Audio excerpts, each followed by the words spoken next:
بسم الله الحمد لله والصلاة والسلام على رسول الله وعلى آله وصحبه ومن والاه.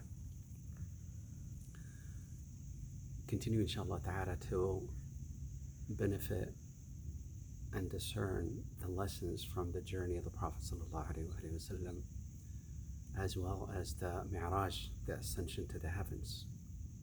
One of the aspects of the journey to the heavens is the gift of as-salah.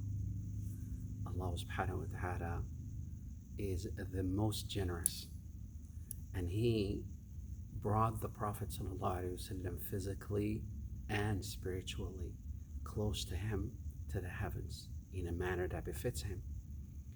But Allah subhanahu wa ta'ala sent the Prophet sallallahu alaihi wasallam away with the gift that would allow him, as well as every member of his ummah, to draw themselves close to Allah. This is something that Allah Ta'ala gave exclusively to the Prophet ﷺ, but this is not something that Allah wanted to deprive any member of this ummah from. Meaning, as-salah remains to this day the connection between a person and his creator, Allah subhanahu wa ta'ala. And Allah subhanahu wa ta'ala says, فَاسْجُدْ وَاقْتَرِبْ. The more you pray, the closer you are to Allah. Another aspect to the prayers, to our perspective, is understood correctly. The salah, the prayer, is also a form of maintenance that Allah subhanahu wa ta'ala is calling you and I to maintain yourself. If you want maintenance from the one who fashioned you and created you, if you were to think about anything that humans had manufacturing anything, be it a car, a house, anything, it comes also with the policy of maintenance should anything go wrong. Allah subhanahu wa ta'ala made the prayer the maintenance for each and every son of Adam, because it is through that prayer 5 times a day you get that maintenance from the one who fashioned you and created you. There is no way for you to go wrong. It's why the Prophet ﷺ made reference to the importance of maintenance given in the prayers. He says, if you were to think about somebody who has a river flowing right in front of his house, and that person would dip himself, takes a swim into that river 5 times a day, do you think that that person would have any filth in his body? Would he be any dirty, would have any dirt on him or any filth? They said no. He says the same thing, the prayers will grant you that same maintenance and cleanliness. And this is, we're not talking about just the physical cleanliness that the prayer offers, but it is also the spiritual cleanliness. In other words, if when the Prophet ﷺ, Aisha used to say, إِذَا حَزَبَهُ أَمْرٌ هَرَعَ إِلَى الصَّلَاةِ. Every time the Prophet ﷺ would be dealing with something that is stressful, he would run to the prayer. Why? Because this is what brings you balance. The prayer, you run to the one who maintains you. Just like one of us, وَلِلَّهِ الْمَثَلُ الْأَعْلَى, to Allah is the best example. Anything goes wrong with your car, you run directly to the mechanic. So he would look into a diagnosis and see what's wrong to fix it. Same thing. In other words, our worries and agony, distress, whatever form of worries we might be dealing with, the go-to solution is always the prayer. Run and flee to the prayer, because that's where you get the maintenance. That's where you get the care from Allah Ta'ala directly. And this is why Allah Subhanahu wa Ta'ala made the prayer Imad ad-Din. The Prophet ﷺ said that the prayer is the foundation that this whole religion is founded on. Think for a second about the meaning of that statement. This is a very heavy statement. It's not just words floating. If you're to think about the foundation of this whole religion, what is the religion? This is the guidance given to you by Allah Ta'ala as to how you maintain your moral standards. This is how you maintain your conduct around with those around you, and this is how you maintain your relationship with the one who created you through the acts of worship.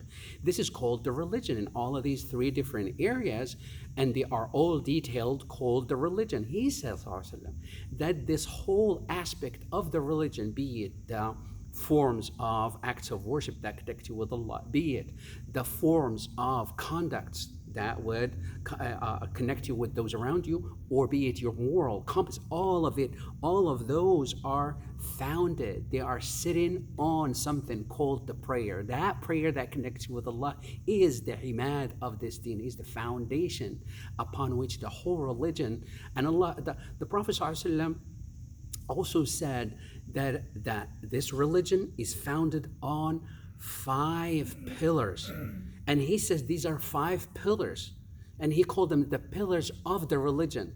But they're not the pillars of the Muslim. These are the pillars of Islam, not of the Muslim. Why? Because if you were to think about Hajj, many people cannot perform Hajj. There you go. They're not pillars for the Muslim. But zakah, not everybody has the zakatable amount and the wealth to give zakah. So the zakah falls out. So it's not a pillar of a Muslim. The shahada, you only say it once and that's it in your lifetime. Fasting, it is a pillar of Islam. Pillar of Islam, not of the Muslim, because if you are sick, if you're traveling, you can't fast, then fasting is out, except the salah. The salah is the actual act of worship that you cannot opt out of, even if you are sick, even if you are traveling, even if you are anywhere. It becomes the pillar of Islam, but it is also a pillar of a Muslim as well at the same time. You cannot, so much so that if you were to think about how a salah branches out as being the foundation, you will find in it the aspect of Hajj, the aspect of Shahada, Ashhadu an la ilaha illallah, the aspect of fasting, the aspect of zakah, that all of the aspects of it. If you were to think about the prayer, in it you say Ashhadu an la ilaha illallah, Ashhadu anna Muhammadan Rasulullah. This is the Shahada. In it you will find the aspect of Hajj, and it is in the fact that you face the Qibla, meaning you face the Kaaba. This is the aspect of Hajj in it, that symbolizes Hajj. In it you'll find fasting, because what does fasting mean? Fasting only means abstinence, meaning you refrain from doing something. Just like Maryam alayhi salam, she says, Inni nadartu lirrahmani sawma. I vowed to fast by not speaking. So not speaking is another form of fasting. And in it you fast from talking and moving and doing anything other than what is part of the actual prayer. So you are fasting.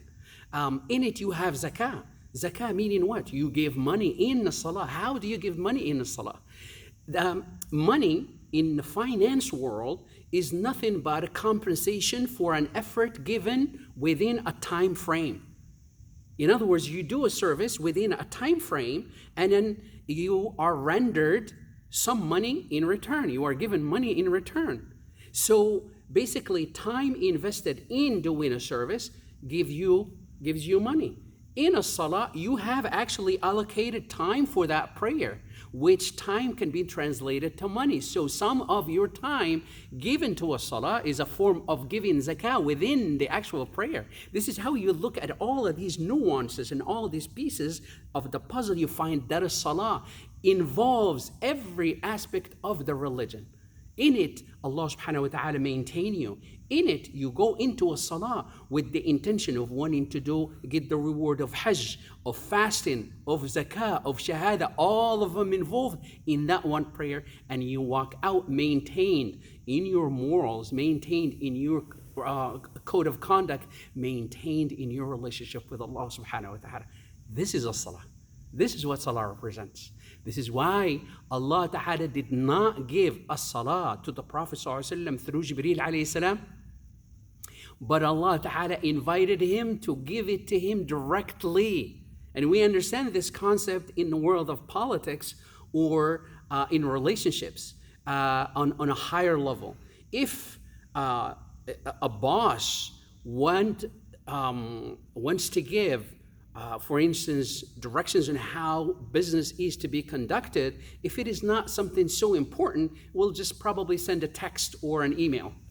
If it is far more important to be addressed, he will send probably somebody to represent him to deliver the message as a messenger that would speak on behalf of the boss.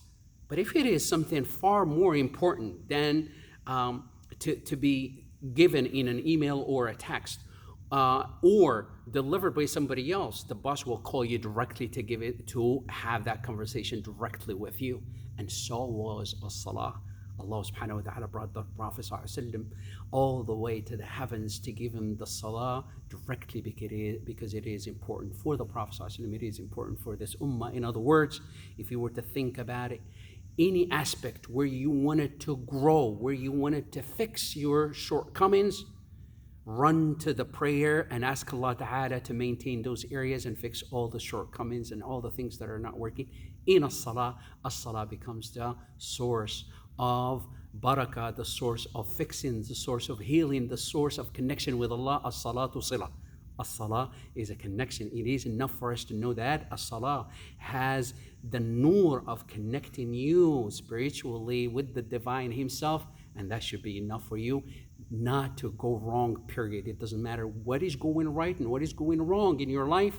As-salah is the place where you need to go. That's where you resort to for anything you want done, especially when you know that it is done for you by Allah subhanahu wa ta'ala. Walhamdulillahi rabbil alameen. Sallallahu alaihi wa sallam ala Muhammad.